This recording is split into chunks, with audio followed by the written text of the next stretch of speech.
il n'y a pas eu de gros malades alors qu'on était dans une région qui était très impactée par le virus puisque je suis dans la région mulhousienne, là Il n'y où a pas plus ou eu moins de tout a gros malades. commencé et tout était très, enfin, proche de la catastrophe au niveau des hôpitaux.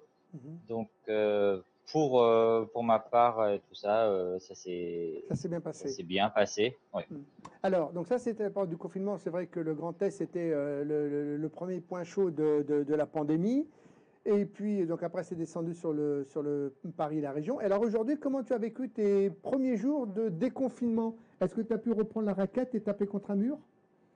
Alors, par rapport au tennis, effectivement, le 11 mai, normalement, les clubs de tennis avaient, en respectant certaines contraintes ou certaines règles, possibilité d'ouvrir, mais on voit que c'est quand même assez lourd à respecter. Donc, je sais que Alors mon qu'on tennis était club dans une qui région est qui là où était... j'habite n'a pas pu encore réouvrir parce que il faut mettre pas mal de choses en place. Mais certains tennis clubs ont pu ouvrir, mais je pense que c'est une minorité encore. D'accord. Alors, toi, Donc pour l'instant, j'ai pas réussi à reprendre la raquette, d'autant plus que le tennis est de nouveau possible et accessible pour les joueurs, mais ça ne se fait qu'en extérieur et vu la météo de cette semaine, c'est encore un autre problème. alors, tu ne trouves pas que c'est ignoble quand même, parce que pendant cette période de confinement, il a fait beau tous les jours. Tous les jours, il a C'est fait un ça, temps magnifique. On dit, hop, déconfinement, temps pourri. C'est vraiment ignoble, c'est hein. ça. Ouais, ouais, Comme je si pense la que nature voulait se venger de quelque chose. c'est ça. Ouais, ouais, ouais. Alors, on va maintenant axer sur ton parcours. Quand as-tu découvert le tennis et pourquoi le tennis? Pourquoi pas la natation, le basket ou le tir à l'arc ou tout simplement le tir? Alors je joue au tennis depuis que j'ai l'âge de 6 ans. Donc j'avais commencé ce sport au même moment quasiment que le handball et la natation. Et du coup, donc je joue au tennis depuis que j'ai l'âge de 6 ans. J'ai eu un accident à l'âge de 20 ans. Et par chance, parce que je pense pas que ce soit pareil dans tous les centres de réadaptation, mais dans le mien, donc à Mulhouse, il y avait possibilité de jouer et il y avait une séance ou deux même hebdomadaires. Donc finalement, après mon accident, 2, 3 mois, à partir du moment où je pouvais un peu rester dans le fauteuil roulant, j'ai pu aller rapidement dans le gymnase et puis pouvoir retaper les premières balles. Puis ensuite, ben, ça a évolué avec la possibilité d'un, de jouer en fauteuil de sport et ainsi de suite. Est-ce que tu Donc as c'est senti, enfin, est-ce que tu as retrouvé rapidement tes sensations au niveau du toucher de la balle quand tu t'es retrouvé dans cette situation du fauteuil? Est-ce que tu as réussi finalement à retrouver les mêmes gestes que tu avais quand tu étais validé? Surtout cette même sensation. Alors oui, alors ça a été quasi immédiat. Donc la première fois que j'ai pu rejouer, j'étais vraiment dans un fauteuil, ce qu'on appelle les fauteuils d'hôpitaux. Voilà, j'étais même à l'arrêt, j'avais les freins parce que je pouvais pas encore beaucoup bouger, mais il y avait quelqu'un qui me lançait la balle à la main et puis je lui renvoyais comme ça. Donc il n'y avait pas forcément d'échange raquette-raquette sur un vrai terrain, mais ne serait-ce que taper dans la balle, ben oui, tout de suite ça, on retrouve exactement les mêmes sensations. Et puis, c'est ce qui fait aussi que j'ai tout de suite réaccroché avec le tennis et avec le tennis en fauteuil. C'est ce qui permet aussi aux joueurs d'évoluer avec n'importe quel partenaire, puisqu'on est chacun de son côté du terrain. Donc, on peut jouer aussi bien avec quelqu'un en fauteuil, mais aussi avec quelqu'un debout, en simple ou en double. Enfin, c'est ce qui fait aussi la beauté de ce sport et ce sport en fauteuil, c'est qu'on peut jouer avec n'importe qui. Oui, mais uniquement à l'entraînement, parce que tu ne peux pas, par exemple, est-ce que dans un championnat, après tu vas nous l'expliquer, parce que moi je suis un peu archaïque comme garçon, je ne comprends pas toujours tout. Donc, Non, quand tu t'entraînes, donc tu peux jouer contre un valide, et je pense que ça va t'apporter un apport supplémentaire lors de tes matchs, parce qu'un valide se déplace plus rapidement, et certainement qu'au niveau de la puissance de la balle, ça doit être plus fort, donc toi, ça doit t'entraîner. Mais par exemple, quand tu es dans un championnat, quand tu es dans un tournoi, tu peux jouer par exemple contre. Est-ce que d'abord il y a une classification? Est-ce que tu peux par exemple être confronté à un amputé? Et donc dans ces cas-là, il n'y aurait pas il y aurait pas la même équivalence en mobilité et en frappe. Alors, pour mes entraînements, effectivement, ben, on peut jouer donc avec n'importe qui. Donc, ça fait que ben, si on joue avec quelqu'un de valide qui joue debout, ben, forcément, il va pouvoir se déplacer plus vite, il va pouvoir frapper plus fort, d'une hauteur différente et tout ça. Donc, ça peut apporter effectivement pour les entraînements quelque chose de plus. Mais par expérience, je sais que si je ne joue que avec des valides, euh, je ne retrouve pas ce que je peux retrouver lors de mes matchs quand je me retrouve avec contre quelqu'un en fauteuil, puisque ben, ils ont pas les mêmes contraintes. Ils peuvent voilà, quand on est debout, on peut juste bloquer d'un appui et puis repartir de l'autre côté. C'est pas pareil que de devoir faire un pivot avec son fauteuil, de perdre de temps, de se retourner, d'être parfois dos au filet, donc on perd des fois la balle de vue. Donc il faut un peu alterner, et je pense qu'avant une compétition, il faut quand même se retrouver de nouveau contre quelqu'un en face de soi qui soit en fauteuil pour retrouver un peu les mêmes trajectoires de balle et ainsi de suite. Et sinon, effectivement, pour les compétitions, alors c'est pas la majorité, mais j'ai déjà fait des compétitions contre quelqu'un debout. C'est aussi la spécificité du tennis en fauteuil, c'est que on peut jouer, on peut s'inscrire dans une compétition pour valide. Et du coup, ben, ben, chacun a ses règles. Donc, il faut savoir que en tennis fauteuil, la seule différence avec le tennis debout, c'est Très qu'on a le droit impacté par le d'utiliser virus, un puisque deuxième rebond. Mhm. Donc, le premier rebond doit être dans le terrain, et le deuxième peut être ben, soit aussi dans le terrain, soit en En dehors des dehors. limites. Mais voilà, mais on peut jouer la balle après un deuxième rebond. Et du coup, on peut faire des compétitions contre les valides. Alors après, c'est pas du tout la majorité, et c'est pas du tout ce qui est recherché par la majorité des joueurs, mais c'est une possibilité. Alors, Et ensuite oui, vas-y, excuse-moi, vas-y. ouais. Ensuite en compétition fauteuil. Donc là, effectivement, tous les handicaps sont mélangés. Il n'y a pas de classification type basket avec Oui, il y a une un point classification et par demi, deux points. points, ouais, c'est Voilà, ça. ouais, c'est ça. Alors il y a deux catégories. Principalement pour les tournois internationaux, c'est les personnes qui ont une atteinte aux membres supérieurs, donc les tétraplégiques ou même certaines ces personnes qui ont règles. une Donc, il faut maladie et qui savoir sont que atteints aux membres en supérieurs tennis, sont classifiés dans ce qu'on appelle les quads. Et du coup, ils jouent entre eux. C'est une catégorie mixte, donc hommes et femmes. Et donc, ils ont des compétitions entre eux. Donc ça veut dire que cette classification, ces joueurs qui sont classifiés ne peuvent pas jouer, par exemple, contre des amputés, etc., dans les tournois. Alors, principalement non. Après, Ils je peuvent. pense que ils peuvent, mais dans les compétitions internationales, ils jouent entre eux parce que bah voilà, ils ont quand même beaucoup plus de difficultés. C'est complètement normal. Certains d'entre eux sont obligés de se strapper la raquette Oui. à la main, donc Donc ou au alors niveau ils des peuvent pas déplacements, c'est plus complexe, quoi. les déplacements, les frappes de balles, certains peuvent pas lever le bras au-dessus de l'épaule, donc pour les services c'est aussi compliqué. Donc eux ils jouent entre eux. Pour tous les autres handicaps, il y a une seule catégorie, ça s'appelle la catégorie Open, et tout le monde joue, peu importe le handicap, tout le monde joue les uns contre les autres. Alors, deux choses. La première, il y a Abou Konaté qui nous écoute. Alors, Ah ben voilà, Abou, voilà, je souhaite vraiment, Sébastien, que tu puisses inviter Abou dans ton émission où vous allez ah bah parler avec tous les plaisir. deux de tennis. Donc, Abou, maintenant, t'es coincé, t'es repéré et l'invitation est lancée. Voilà, parce que moi, C'est j'essaie de ça. Et s'il a une l'inviter. question à poser, qu'il n'hésite Voilà. pas. Donc, pour revenir, toi, tu es dans quelle catégorie? Alors moi, je suis paraplégique haut, donc j'ai pas les abdos. D'accord. Donc, on va dire plus ou moins dans la catégorie des Open du tennis. Je suis, entre guillemets, quelqu'un qui est assez handicapé par rapport à certains qui peuvent avoir la ceinture abdominale ou des appuis sur les jambes. Donc, voilà. Mais après, dans le tennis, voilà, je suis dans la catégorie Open, mais voilà, il n'y a pas de distinction selon les handicaps. Alors, combien de temps il t'a fallu justement pour entre cet apprentissage, entre les premiers moments où on t'envoie juste une balle et tu découvres, où tu retrouves tes sensations, et à ton palmarès d'aujourd'hui, par quelle étape es-tu passé?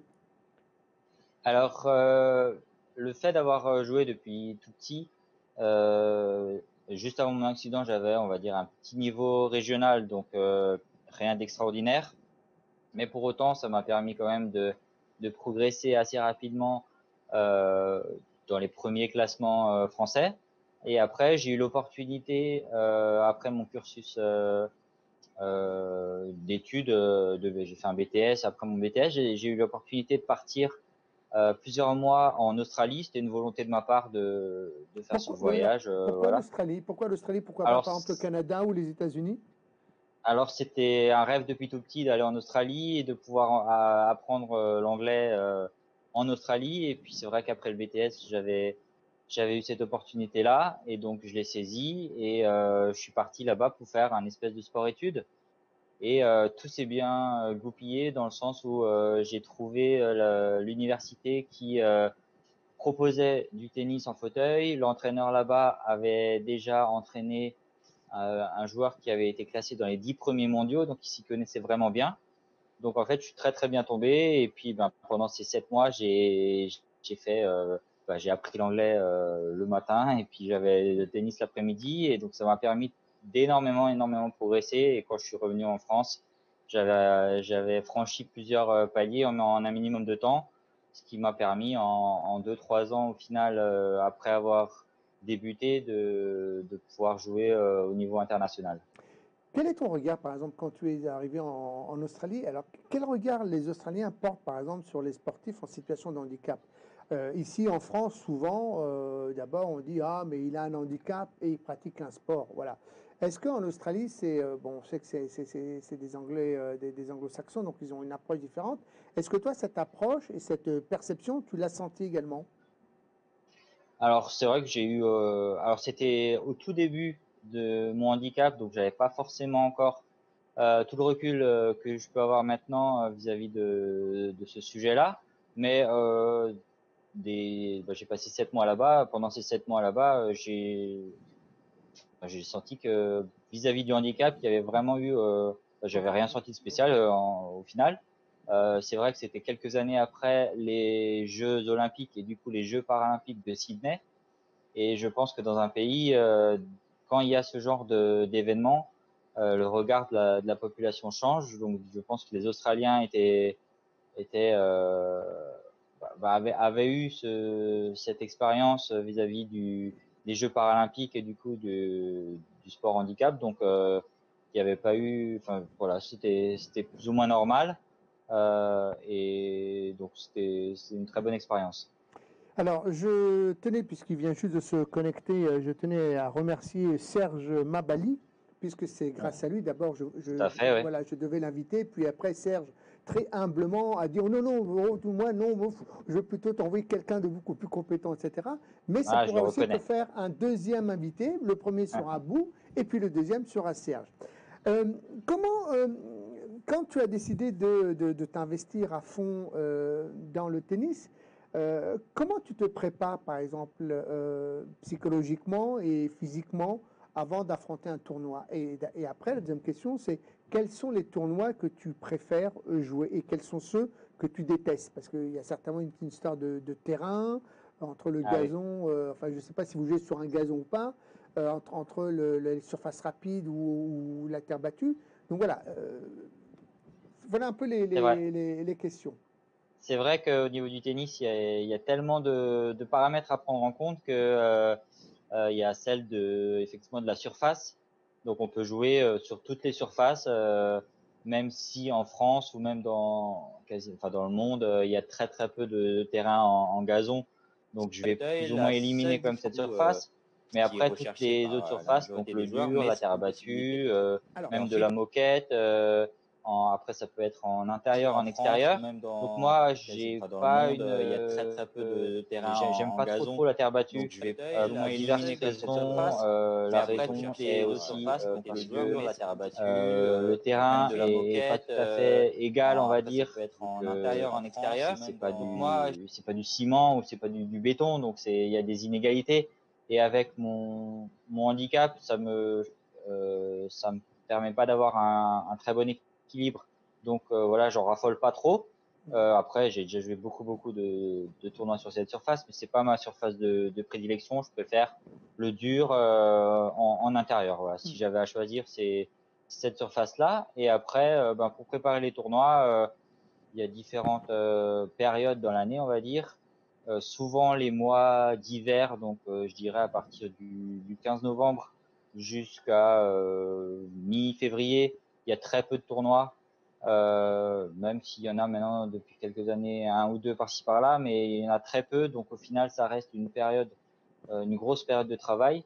Donc on enchaîne les entraînements chez soi, chacun dans son club, avec du travail physique, mais du travail aussi sur le terrain. Donc pendant ces périodes-là, j'ai été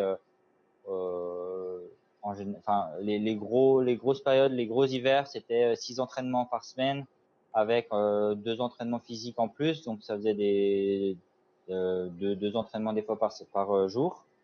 Donc ça c'était les grosses périodes, et puis après il y a la période de tournoi qui commence pour moi en général mi-février, et voilà, il faut alterner entre les semaines, voire les demi-semaines, parce que les tournois, en fonction de leur importance, sont à partir de 3 jours, donc en général du vendredi au dimanche, et ils peuvent aller du mardi au dimanche. Donc ça dépend les tournois, ça dépend où c'est. Donc il peut y avoir aussi des longs voyages à gérer. Il peut y avoir des fois des périodes de tournois, donc on enchaîne plusieurs tournois pour éviter enfin pour pouvoir enchaîner, et par rapport au billet d'avion, à ce que ce soit pas trop cher. Et voilà, donc il y a différentes périodes de l'année. Ça c'est par rapport au calendrier international, si on privilégie les tournois internationaux, ou au calendrier national si on préfère les tournois nationaux. Après, moi je sais que j'alterne les deux. Voilà, donc il y a beaucoup de possibilités pour pouvoir jouer. Mais alors, comment finalement tu choisis un tournoi national ou un tournoi international? Et après, comment se passe en fonction de ces choix? Comment se passe après la classification par rapport à, parce qu'on dit premier tête de série, numéro 2, premier, deuxième. Des fois, c'est à rien d'y comprendre. C'est-à-dire qu'on se dit, bon, C'est vrai. faut être dedans, faut être tennisman, après, il faut être fort en maths, il faut être aussi fort en Rubik's Cube parce que on comprend rien. Des fois, l'autre, on le voit partout et puis il arrive dernier. Puis on voit un joueur, il fait 2 tournois, on ne sait pas pourquoi, il arrive premier. Donc, est-ce que Ouais. chaque tournoi aussi a des points ou peut-être à une forme de classification, c'est-à-dire qu'un tournoi va être plus important qu'un autre? Alors c'est vrai que le tennis a son propre jargon et ses propres codes, donc c'est vrai que Ah oui, ça. quand on n'est pas dedans, c'est pas toujours très lisible. Donc il y a plusieurs, donc effectivement il y a les tournois internationaux qui donnent des points, un peu comme le classement qu'on peut connaître de Nadal, Federer et les joueurs comme ça. Donc c'est des tournois tout au long de l'année. Il y a différentes catégories de tournois qui donnent plus ou moins de points en fonction du stade auquel on arrive. Donc les gros tournois, les plus gros de l'année, si jamais un joueur le gagne, il va gagner énormément de points, il va tout de suite être dans les premières places mondiales. Les tournois d'une catégorie inférieure, ben là ça donne tout de suite un peu moins de points, et ainsi de suite. Donc ça c'est pour le classement international. Alors tous les joueurs peuvent y participer. Après, il y a plusieurs tableaux dans un tournoi international. Donc, le premier tableau va donner plus de points que le deuxième, et ainsi de suite. Et dans le premier tableau, on prend les meilleurs joueurs au niveau de leur classement au début du tournoi.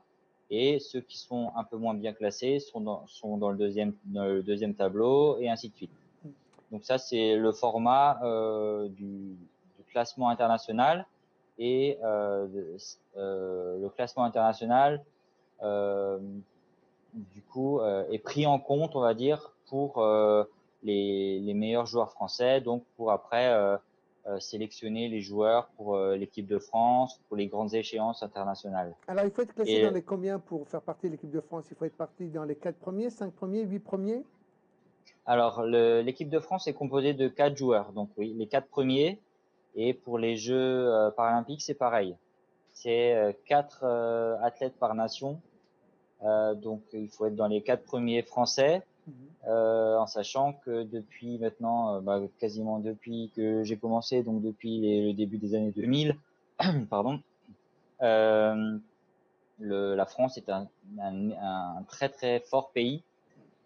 Et du coup, depuis que j'ai commencé, on va dire que le quatrième n'a jamais été au-delà de la 25e place mondiale, en ayant pendant plusieurs années d'affilée eu 3 voire 4 joueurs dans les 15 premiers mondiaux.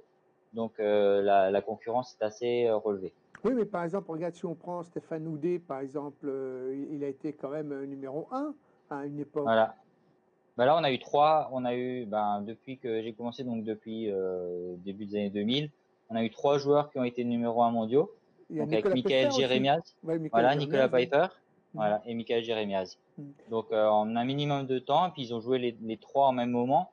On a eu 3 joueurs d'un niveau vraiment d'un top niveau, on va dire. Donc et puis ils ont été tous médaillés d'or au jeu. Donc voilà, il n'y a pas eu de secret. Et du coup, la France a été de nombreuses fois championne du monde. Donc pour se frayer un espace et une place dans cette équipe de France, c'était compliqué. Et moi, j'ai jamais réussi. J'ai été 5e à un moment donné, mais ça s'est joué entre Stéphane Houdet et moi. Donc voilà, au final, il n'y a pas eu photo, même si c'était la première année de Stéphane. Oui, mais en même temps, est-ce que toi, tu as un fauteuil aussi sophistiqué que celui de Stéphane Houdet? Non, mais tu as vu le bolide qu'il a? Il a plus de dossier, enfin, il a juste des roues latérales, heureusement, une petite roue devant, et puis voilà. Donc, et puis en plus, il est amputé, donc il a aussi un appui au niveau des quadriceps, etc. Mais c'est vrai que son fauteuil, il est révolutionnaire, quoi. C'est sûr que c'est vraiment une Formule 1 le sien. Après voilà, j'ai même pas les capacités de pouvoir jouer dedans vu mon handicap, Bien donc je sûr. peux même pas dire ce que ça peut lui apporter ou pas, mais c'est sûr que Dans le monde, il y a voilà, ça très très ressemble peu moins à d'intelligence. un fauteuil roulant que tous les autres. Oui, Mais bah, après voilà, dans les règlements c'est autorisé, donc il joue avec ça et voilà, après Alors, c'est sûr. toi, plus personnellement, aujourd'hui, tu es classé combien dans ce classement international? Parce que est-ce qu'il y a un classement national et international ou il y a uniquement un classement, on met tout le monde dedans et roule les jeunesses? Alors moi avant j'ai juste expliqué comment fonctionnait le classement international, mais effectivement il y a un classement national aussi. Depuis je dirais 2 ans, ils ont simplifié les classements et ils ont pris un peu le même modèle que le classement international, c'est-à-dire que maintenant chaque joueur au niveau national est classé de numéro 1 à numéro je sais pas, je crois qu'actuellement ça se finit à 180. Et voilà, donc on sait que, c'est un peu plus lisible que les classements d'avant, ou comme on disait précédemment, c'était un peu du charabia pour celui qui était pas dedans. Donc maintenant, chaque joueur est numéroté en France et c'est un peu le même principe que le classement international, c'est-à-dire on joue ces tournois en fonction de la catégorie du tournoi et du stade auquel on arrive. On grimpe ou on descend? Voilà, c'est ça. On marque des points ou pas en fonction de l'année d'avant aussi, puisque le classement est sur les 12 derniers mois. Donc, si on avait fait une très bonne performance l'année d'avant, 12 mois après, il va falloir un peu essayer de refaire la même chose. Sinon, on perd des points. Si on fait mieux, on augmente son total. Donc, voilà, ça marche un peu comme ça. Et du coup, ça permet de qualifier les joueurs pour le championnat de France. C'est un gros objectif pour la majorité des joueurs français de participer au championnat de France individuel. Et du coup, il y a plusieurs catégories. C'est comme si au tennis, il y avait, on va dire, plusieurs divisions. Donc la première série, ça concerne les meilleurs joueurs français. C'est une division, on va dire. Donc ceux qui se qualifient en première série font le championnat de France première série. Puis pareil pour la deuxième série, considérée, on va dire, comme la deuxième division et ainsi de suite. Et du coup, ça reste un gros objectif pour beaucoup de Français. Et voilà, donc c'est un peu comme ça que ça fonctionne au niveau du classement et des points. Alors, maintenant, toujours dans le tennis, vous vous rencontrez les uns les autres, vous vous rencontrez dans les tournois, vous vous entraînez les uns contre les autres. Donc, à un moment donné, ton adversaire, il finit par connaître tes points faibles, il sait sur quel axe jouer pour gagner des points. Si c'est par exemple que c'est ton côté droit sur ton revers où tu n'es pas très bon, eh ben, il va pas arrêter de t'envoyer la petite balle jaune dans ce côté, parce qu'il sait que c'est ton point faible. Donc finalement, C'est ça. comment vous arrivez finalement à gagner des tournois en sachant pertinemment que l'autre, il est en train de t'analyser et que toi, tu analyses aussi l'autre. Donc finalement, c'est des analyses mutuelles, mais bon, à un moment donné, est-ce que vous arrivez à trouver une faille pour gagner celui qui est en face de toi? Alors c'est sûr que au fur et à mesure, on connaît les points forts, les points faibles de chacun. Pour autant, c'est pas. Enfin, moi je sais que mon point faible et les autres le savent, c'est plus mon revers que mon coup droit. Mais pour autant, depuis le début de ma carrière, j'en ai pris conscience, mais bon, j'en avais rapidement conscience quand même, donc je l'ai travaillé. C'est devenu de moins en moins un point faible, et puis il faut faire en sorte de trouver chez l'autre ce qui peut le perturber. Donc ça peut être le tennis, c'est un sport tellement tactique et tellement cérébral, et ça peut prendre tellement la tête, mais aussi c'est aussi ce qui fait sa beauté, c'est que y a tellement de possibilités dans les schémas tactiques que en fait c'est à toi de trouver ce qui peut gêner l'adversaire, ce qui peut faire en sorte que toi, ça te donne une balle que tu peux attaquer, ou si c'est pas ton jeu d'attaquer, ce qui fait en sorte que l'autre fasse des fautes, ou voilà, il y a différentes possibilités. Donc il y a le choix d'être un attaquant, il y a le choix d'être un défenseur, il y a le choix de faire des balles molles, des balles hautes, après, si tu as la capacité de savoir jouer avec le vent, si tu as la capacité de savoir jouer sur terre battue contrairement à l'autre, si tu as la capacité de jouer avec le soleil, enfin voilà, il y a tellement de paramètres au tennis à pouvoir à devoir gérer que au final, c'est ce qui rend aussi ce sport très particulier, et d'un jour à l'autre, c'est jamais la même chose, que voilà, c'est ce qui fait un peu la beauté de ce sport. Et alors, on oublie souvent aussi, hein, parce que moi, il y a 4 ans ou 5 ans, nous avions diffusé le tournoi du Le Crotoy. Ah oui, Et c'est vrai qu'on oublie souvent, d'abord, l'environnement, c'est-à-dire le lieu dans lequel on joue, la température, parce que à l'époque, c'était, je sais plus, mais c'était, il y en a qui ont joué le matin, c'était l'hiver, hein, et nous, on était avec les caméras, voilà, on avait les moufles, hein, les moufles et une couverture, un plaid, parce qu'il faisait vraiment froid. Et puis, il y a aussi la condition physique. Il y a aussi l'état du sportif, parce qu'on peut être, on peut être excellent, et puis on se lève un jour, puis on est à côté de la plaque. Et on a beau faire c'est tous les ça, calculs mentaux de la tête en disant je vais faire balle longue, balle courte, revers, salto avant, salto arrière. Si le corps ne suit pas, tu as beau mettre en place ta stratégie, ça ne fonctionne pas.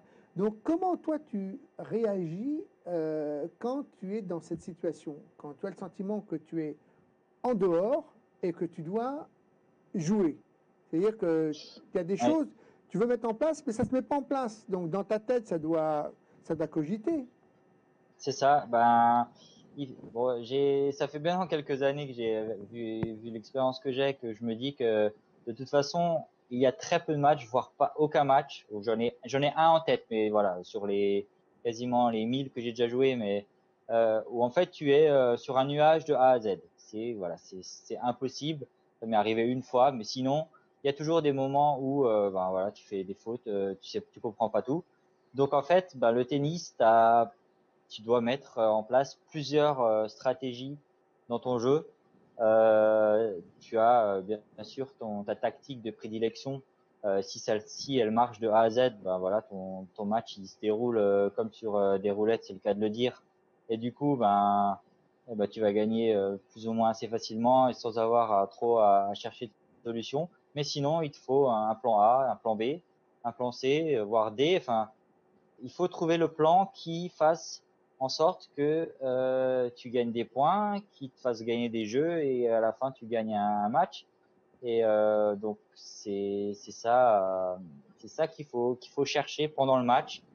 Qu'est-ce qui peut te faire gagner des points? Donc des fois, ben, c'est une stratégie qui peut être jolie. Donc tu fais que des super points, tu enchaînes les beaux échanges et tout ça, ou alors des fois des stratégies un peu plus compliquées à trouver ou un peu moins belles, mais au final, ben, faut savoir ce qu'on veut. Est-ce qu'on veut gagner tel point ou tel jeu et puis la stratégie est un peu moins belle? Oui, mais peut-être, mais au final, si tu gagnes, ben voilà, à la fin, tu gagnes le match. Donc, c'est à toi de trouver quel plan tu veux mettre en place, contre quel adversaire. Si tu te sens moins bien, qu'est-ce que tu dois faire pour quand même gagner ces points-là? Effectivement, il y a le côté physique qui rentre en jeu, mais après il y a le côté aussi sensation.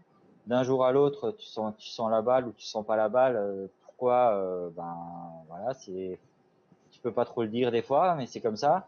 Donc c'est à toi de trouver les solutions. Il faut plusieurs plans dans ton jeu pour pouvoir enchaîner les points, les jeux, les matchs et après peut-être gagner même un tournoi. Et voilà, c'est vrai que d'un jour à l'autre, c'est complètement différent. Alors, là, pour l'instant, nous avons abordé l'aspect technique. On a parlé du corps, de l'esprit, de la façon dont on va aborder le match ou la compétition, le tournoi. Mais financièrement, comment ça se passe pour un joueur de tennis? Est-ce qu'il a ses propres sponsors? Comment ça se passe? Par exemple, tu veux faire un tournoi, Alors, tu as décidé de faire 7 tournois dans l'année. Les tournois, ils ne sont pas en bas de chez toi, hein, nous sommes bien ah d'accord. oui, ouais, Donc des fois, tu es obligé de prendre ta voiture et d'aller à l'autre bout de la France ou même des fois à l'autre bout du monde parce que c'est un tournoi qui te plaît. Comment ça se c'est ça. passe? Alors là, ça varie, pardon, selon les joueurs.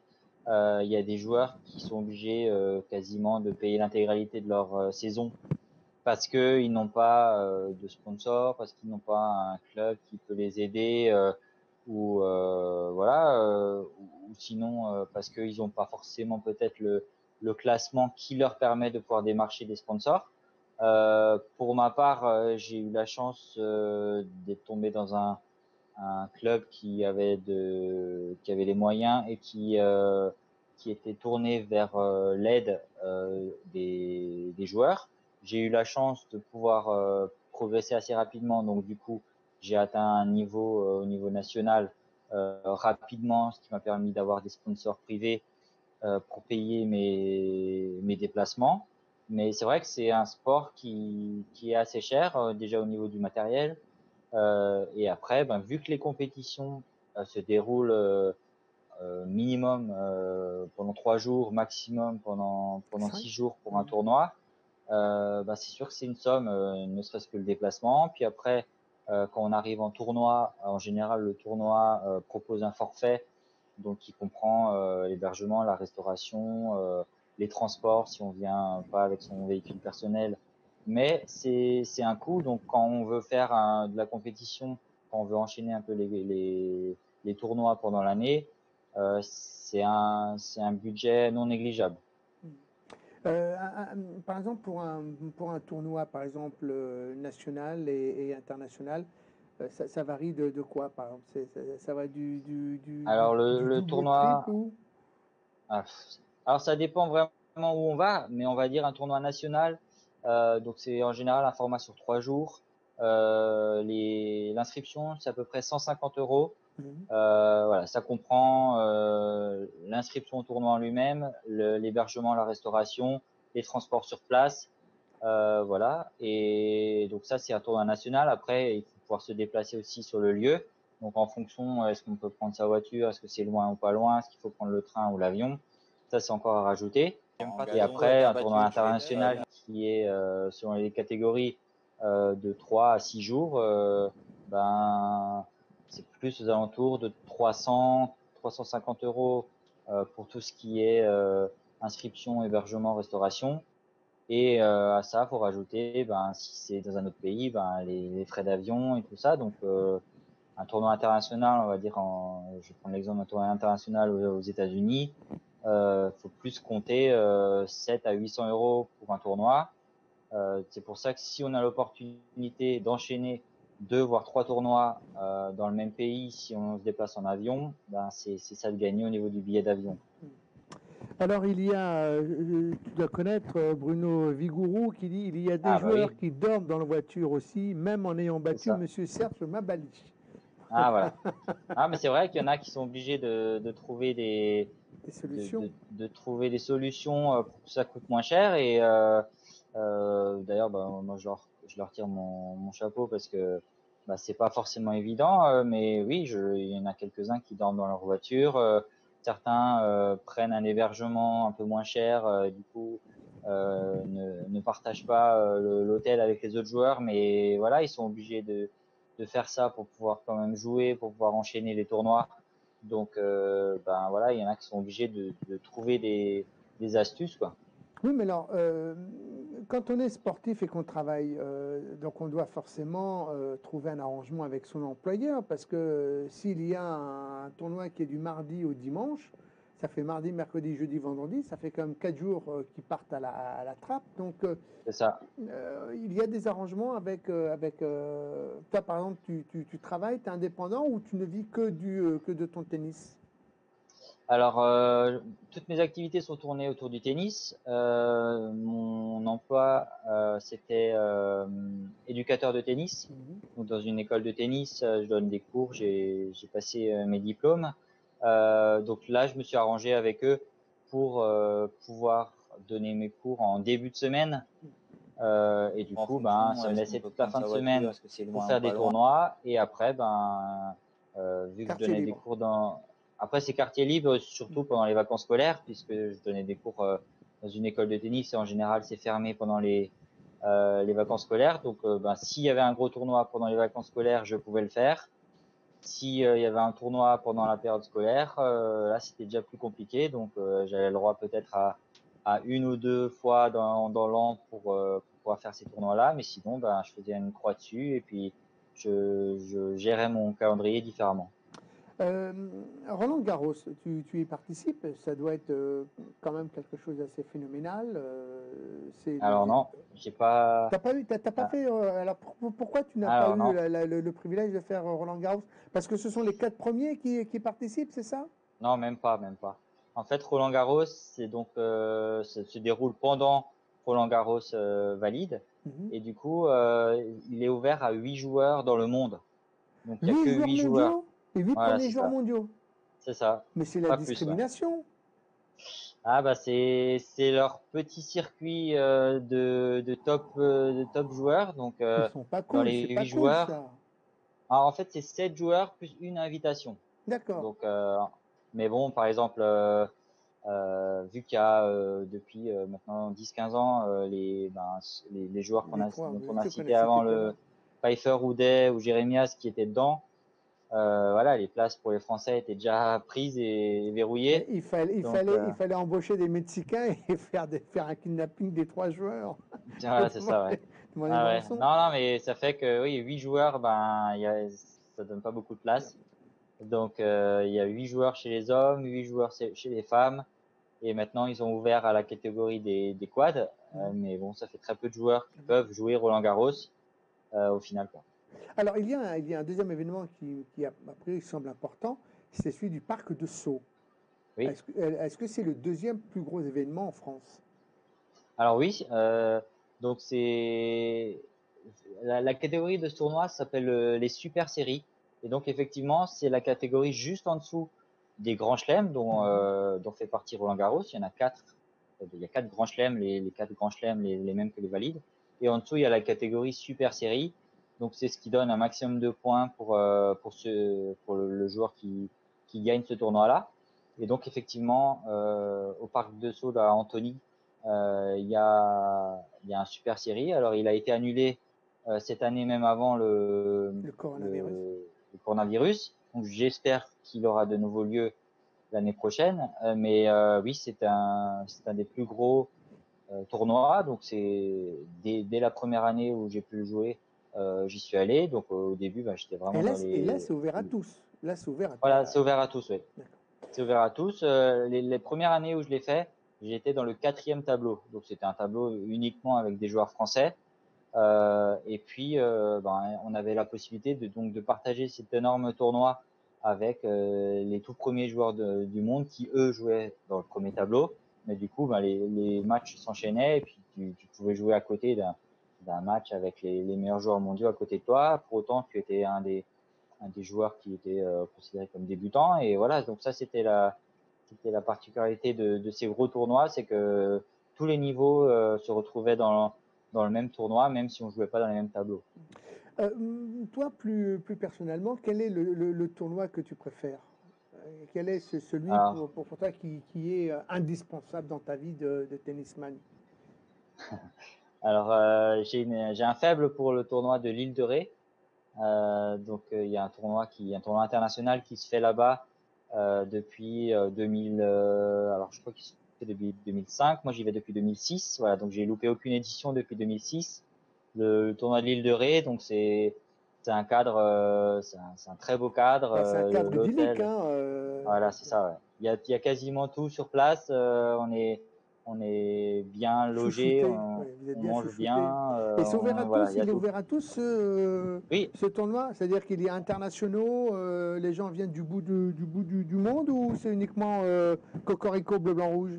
Ah non, c'est un tournoi. Alors en plus, c'est un tournoi qui a progressé au fur et à mesure des années. Donc au début, en 2005-2006, c'était une catégorie déjà internationale, mais vraiment les tout premiers niveaux. Donc il y avait quand même moins, ça attirait moins de joueurs internationaux. Mais par après, il a évolué, il a progressé dans l'échelon dans les catégories de tournois. Et du coup, maintenant, ça fait partie des gros tournois de l'année. Donc les meilleurs joueurs du monde viennent et se disputent la victoire. Et donc, effectivement, c'est ouvert à tout le monde. Alors, ça va coûter quelques deniers à Serge Mabali qui dit pardon, Sébastien pourra nous parler du padel fauteuil. Après, c'est quoi cette demande bien spécifique de Serge, qui de toutes les façons devra nous donner quelques deniers lorsqu'il sera invité, hein. Tout à fait, tout à fait. Alors, en fait, le paddle fauteuil, ça s'appelle paddle tennis ou paddle tout court, mais le paddle tennis, c'est un sport de raquette. Pour ceux qui connaissent pas, c'est un peu un mix entre du tennis et du squash. C'est-à-dire que ça ne se joue qu'en double, donc 2 contre 2. Ça se joue sur un terrain qui fait 10 mètres fois 20 mètres, donc Mais où est-ce que plus vous le petit trouvez qu'un ce terrain de terrain? Mais tennis. où est-ce que vous le trouvez ce terrain de 10 mètres sur 10 mètres? Où est-ce que vous le trouvez? Alors c'est de plus en plus répandu en France. C'est un peu récent, mais c'est de plus en plus répandu. Ça se trouve soit dans des clubs privés, soit maintenant il y a de plus en plus de clubs de tennis qui ont leur cours de paddle. Et donc c'est un sport de raquette qui se joue 2 contre 2. Comme un peu Il comme y la a pelote basque, enfin un peu comme ou plutôt comme le ah, quatch alors. C'est-à-dire qu'il y a un mur ah, et on alors peut il y taper. a c'est un mix puisque ça joue à 2 contre 2. Il y a un filet, Ah, il y le a un filet comptage au de milieu? points. Voilà, ouais. Le comptage de points, c'est du tennis, mais on a le droit, c'est encadré par des murs, donc on a le droit d'utiliser les murs.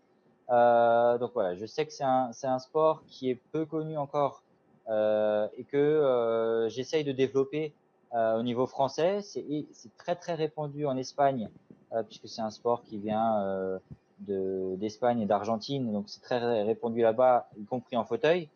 Et du coup, c'est un sport que j'essaye de développer, que j'ai connu en même temps que Serge et Abou, puisqu'on on a découvert ça au même moment, le même jour, lors d'un stage en commun.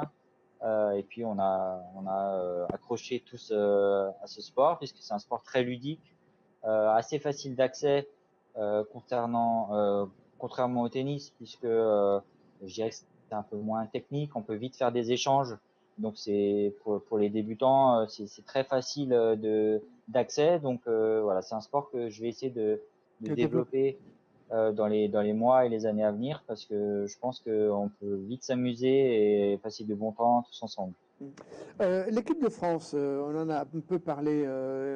Quel regard tu portes d'abord? Est-ce que toi, tu évolues dans cette équipe de France?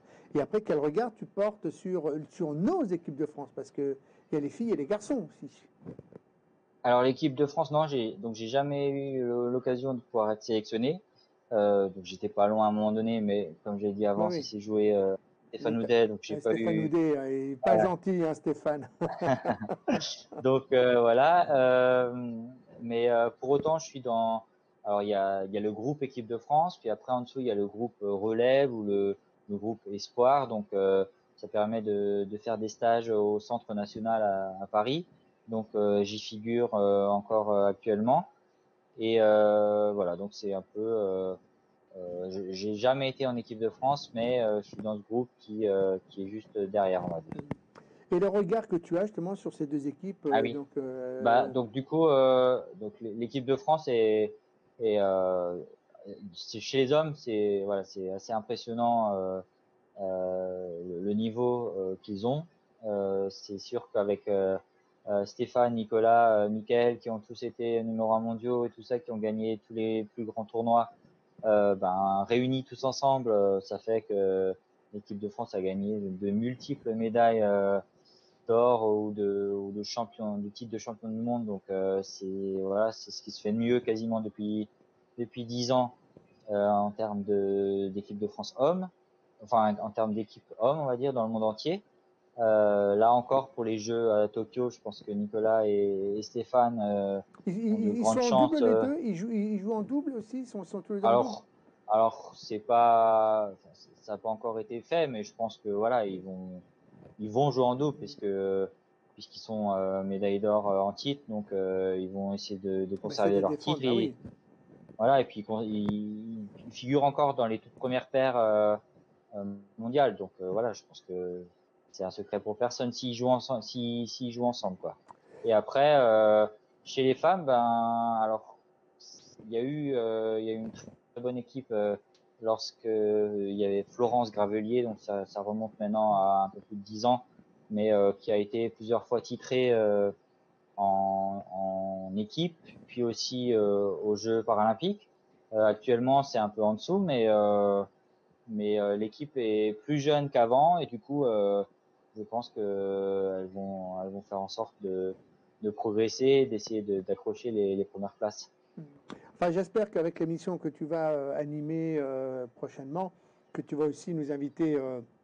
Il y a Pauline, hein, Pauline, il y a une. Pauline est loin, oui. Voilà, donc voilà, puis les filles, parce que je pense qu'il faut aussi mettre un éclairage et inviter les filles. Pour conclure cette interview, Sébastien, aujourd'hui, qu'est-ce qu'il te manque? Et si toutefois il venait à te manquer quelque chose? Qu'est-ce qui me manque Des alors sous, là, des alors, sous, des sous, des sous, des alors non, je vais sponsors. pas paraître. Non, mais je vais dire déjà ce qui me manque, c'est l'accès au terrain, puisque même si ça a été permis par la fédération et tout ça, maintenant il va falloir quand même que qu'on puisse avoir accès aux cours de tennis et qu'on puisse jouer comme on pouvait le jouer avant. Ce qui me manque aussi, c'est les tournois. Forcément, ça va encore prendre un peu de temps avant qu'on puisse rejouer en compétition, puisque il va falloir que les rassemblements soient permis, les déplacements et ainsi de Mais là, suite. vous Donc pouvez, parce que les rassemblements, on peut aller jusqu'à 10. Donc finalement, le tennis, il y a quand même plus d'un mètre au niveau de la distanciation physique, puisqu'il y a combien? Ça fait combien? Ça fait 60 mètres, 70 mètres un terrain non, non, de non, tennis?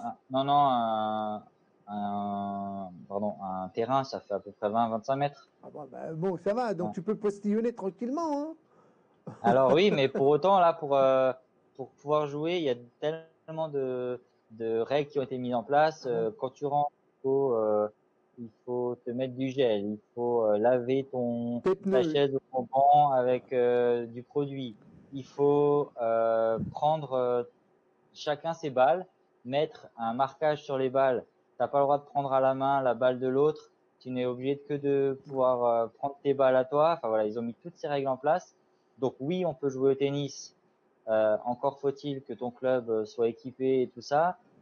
Et encore après, quand tu joues avec quelqu'un, tu dois savoir est-ce que c'est ta balle, est-ce que c'est pas ta balle, est-ce que tu peux la prendre à la main ou pas. Donc j'ai pas encore testé, mais je pense que voilà, c'est pour l'instant on peut taper dans la balle. Après jouer Ouais. comme avant, on en est Ouais. loin encore. Mais déjà, tu peux taper contre le mur, parce qu'il y a le mur chez vous, là. Vous jouez contre un mur. Bon, effectivement, le mur gagne toujours, hein, Il parce gagne que toujours, ouais. Toujours il gagne. un mur, il est inépuisable, hein. Tu peux passer des journées. Bon, bah écoute, en tout cas, Bah Sébastien, merci en tout bah, cas. merci à toi d'avoir accepté cette invitation. Merci à Serge d'avoir fait le relais. Et Bah oui, puis, merci Serge, merci à vous et merci voilà, et puis Bruno maintenant, ce qu'il d'être faut, intervenu. c'est convaincre, faire venir à bout, et puis tous les autres, parce que je pense que les interviews seront beaucoup plus intéressantes et passionnantes si c'est toi qui les mènes, parce que moi, finalement, je risque toujours de poser des questions un peu bateau, c'est-à-dire des questions classiques, hein, alors que c'est Ouais, vrai mais que des fois, quelqu'un qui est pas forcément immergé dans ce sport-là peut poser des questions auxquelles on n'y Oui, aurait mais pas pensé. Donc, bien sûr, mais enfin, ça moi peut je être. pourrais poser des questions de temps en temps, mais bon, c'est bien si toi-même. Alors j'ai oublié de te demander euh, quel est ton rôle aujourd'hui dans le monde du tennis? Est-ce que tu as, un rôle bien spécifique? Alors, j'ai pas forcément de rôle bien spécifique. Après, je touche un peu à plusieurs choses, c'est-à-dire que outre mon côté enfin, mon côté de joueur, on va dire, je suis également organisateur de tournois ou de compétitions. Donc, on me connaît aussi par rapport à ça, dans le sens où ça fait depuis 2013 maintenant que j'organise un tournoi près de chez moi voilà où j'accueille donc c'est un tournoi national donc tous les joueurs de France peuvent venir Je peux jouer. prendre le train ou l'avion. Après j'ai aussi un rôle dans la commission nationale surtout au niveau des classements. Donc après chaque tournoi il y a une remontée des résultats qui après donne lieu au classement mensuel auquel chaque joueur figure et puis il peut regarder son classement mois après mois. Et après, on prend le dernier classement du mois de mai pour savoir si on est qualifié ou non au championnat de France. Donc voilà, je touche un peu à À tout. plusieurs choses. Et voilà, mais voilà, c'est ma grande passion. Donc dès que je peux faire quelque chose, Là, tu y vas. je le fais. Et c'est pour ça que le paddle tennis, ça me plaît aussi de pouvoir essayer de le développer et de pouvoir essayer de mettre en place des choses. Quoi. Est-ce que le tournoi qui a remplacé le tournoi du Le Crotoy, c'est Amiens, c'est ça? C'est Emmanuel Mas qui Oui. le fait? Est-ce que tu y participes ou pas? Alors j'ai jamais eu l'occasion d'y participer parce que alors les 2 dernières années j'avais essayé de regarder, mais en général il est sur plusieurs jours Mhm. et ça comprenait le jour du mercredi et donc le mercredi vu que j'étais sur le terrain mais pour donner des cours, jamais pu me libérer. Mais voilà, c'est un tournoi qui peut être sympa. Après, il est sur terre battue, donc c'est pas ma surface de prédilection. Mais c'est là cette année encore, j'avais essayé de regarder pour pouvoir peut-être le faire. Donc oui, oui, c'est un des plus gros tournois en France, avec celui aussi qui se met en place et qui prend de plus en plus d'importance. C'est celui qui se passe dans l'académie chez Moratoglou. Je sais pas si vous connaissez. Non, pas du tout. C'est dans le sud de la France. Moratoglou, c'est l'entraîneur de Serena Williams Mhm. qui a monté une académie dans le sud de la France, près d'Antibes, et qui maintenant, par l'intermédiaire de Michael Jérémiaz, a monté un gros tournoi international. Donc ça fait partie des 2, 3 gros tournois À ne pas pendant rater, l'année. quoi. Enfin C'est voilà, ça, ouais. donc si toutefois tu as envie de diffuser, je ne sais pas si toi, mais, si tu as envie de diffuser des tournois en direct, tu peux également faire appel à nos modestes compétences, puisque nous avions à D'accord, bah l'époque diffusé c'est une bonne nouvelle. le Crotoy. Et c'est vrai que nos tarifs sont associatifs d'abord. Donc D'accord. il n'y a jamais de l'exagération. Et puis après, donc, c'est toujours pareil, nous faisons des bandes annonces et des interviews, etc., avant ou après le match. Enfin bon, bref. En tout Oui, cas, Sébastien, merci d'avoir accepté notre invitation. Encore une fois, merci à Serge. Et puis, ben, écoute, bah, on merci va pour après nous l'invitation. travailler dans l'ombre pour pérenniser cette émission, que tu puisses en prendre eh bien, la direction et puis la mener un peu comme tu aurais envie, toi, d'orienter cette émission. pour que tu puisses parler de ta Tournoi près passion. de chez moi, Voilà, voilà, Ah oui, et puis pouvoir échanger avec les autres joueurs. bien sûr. Vu Voilà. Donc que après, je tu pense qu'à pourras. plusieurs, Ouais, on peut essayer de exactement. développer et Voilà, mettre exactement. Donc nos compétences en commun. voilà, tu pourras faire des interviews, mais aussi comme le font les basketteurs, des plateaux où tu peux inviter 3-4 joueurs et puis vous prenez un thème, je sais pas, par exemple la réglementation, voilà, et puis vous discutez entre vous de ce qui va, de ce qui va pas, de ce qui, voilà. Donc après, comme on dit, les émissions c'est sans fin. Mais après, il faut Oui, les oui, mettre en ouais. place. Voilà, il faut les mettre en place, donc ça demande un peu de temps. Alors effectivement, après l'émission peut avoir lieu peut-être une fois par mois ou une fois tous les 2 mois. Mais en même temps, tu peux aussi, qu'à chaque fois qu'il y a un tour. Alors toujours pareil, le tournoi, c'est aussi quand tu es à l'étranger, avec Facebook. Il suffit que si tu as comment ça s'appelle, le Wi-Fi, tu peux nous contacter et puis on fait également des directs par Facebook et tu nous parles à ce moment-là du tournoi. Par exemple, à Sydney, ça serait sympa d'avoir des nouvelles si tu y vas, d'avoir finalement du concret sur ce qui se passe, quoi, avec les D'accord. résultats, les analyses, comment tu te sens, comment est l'ambiance, voilà. Donc c'est des choses aussi que l'on peut Ah, mettre bah, en ça place. donne pas mal d'opportunités, quoi. Exactement. Après, ce qu'il faut, c'est avoir l'envie et ne pas le faire dans l'obligation. Voilà. C'est-à-dire que tu le fais quand toi, tu en as envie. Voilà. C'est surtout ça qui est D'accord. important, c'est la notion de plaisir. Voilà. Et Bah, ben, je en vais tout cas, échanger avec Serge pour, voilà, il doit avoir exactement. sûrement de nombreuses idées. Voilà. Et puis, Donc, je vais voilà. voir Donc avec après, lui. après, vous pouvez également l'animer à 2, à 3. Après c'est votre salade. Par contre, moi, la seule chose que je vous demande, c'est quand vous avez des invités, c'est leur demander de m'envoyer des photos rapidement pour que je puisse, moi, réaliser une petite bande-annonce comme j'ai fait pour toi, pour Oui, ah annoncer ouais. le. Voilà. Parce qu'après, moi, au niveau de l'encodage, ça me met beaucoup, des fois, ça met toute une nuit. Et quand on m'envoie les photos un peu tardivement, comme il s'est passé ce matin, on m'a envoyé les photos ce matin et j'ai voulu travailler. Et puis l'ordi, il a planté, donc j'ai fait en urgence. Bon, bref, voilà. Donc après, c'est des problèmes D'accord. techniques. Mais après, c'est juste des choses qu'il faut mettre en place. Et puis une fois que tu seras Oui, rodé, de oui. toute façon, tu es quelqu'un d'organisé. Tu es moins bordélique que moi. J'essaye. Donc voilà, donc ça va cadrer. Et l'invité juste d'avant, bah, je le connaissais de par le tennis, puisque Nicolas Pfeiffer, il vient du département de la Dans la Moselle, Moselle, oui. donc du coup, j'ai eu l'opportunité de voir Monsieur Donatello plusieurs fois lors des tournois qui se déroulent en Moselle. Et puis malheureusement, eh bien, nous aurons l'occasion, d'abord je tenais à m'excuser auprès de tous les internautes parce qu'il y a des abrutis dans l'immeuble, ils sont en train de purger l'eau de l'immeuble pour le radiateur et certainement ces abrutis, il y en a un qui a dû passer devant la manette, il a baissé, bon, et ça a tout coupé, donc j'en suis vraiment désolé. Voilà.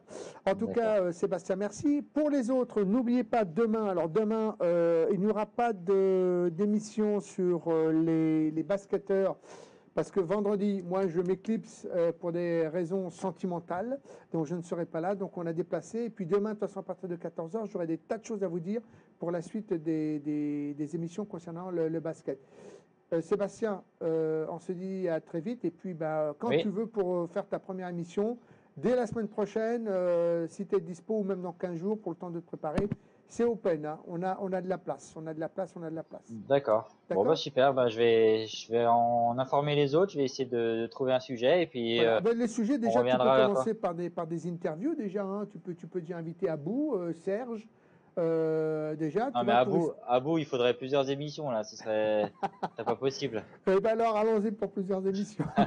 C'est vrai que. D'accord, très bien. Voilà. Bon, écoute, en tout cas, merci. Puis je te dis à très bientôt. Puis comme le veut la tradition, eh bien, nous, on se quitte avec eh bien, le fameux Smiley qui est là. Voilà, eh bien, on se dit bye bye et puis rendez-vous donc demain dès 14h parce qu'il y a beaucoup, beaucoup de nouveautés. Et puis vous aurez également l'occasion d'entendre et de revoir Jojo, mais cette fois-ci dans une autre version puisqu'il sera l'invité de Claude et de Charles et il va parler justement de son rôle de président. Mais tout ça, c'est pour demain. En attendant, encore 1000 excuses pour cette coupure, je vais aller leur tirer les oreilles. Merci à vous de nous être fidèles, merci à Sébastien, merci à Serge, et puis rendez-vous demain à partir de 14h. Merci. Au revoir. Au revoir. Donc c'est un tournoi national, donc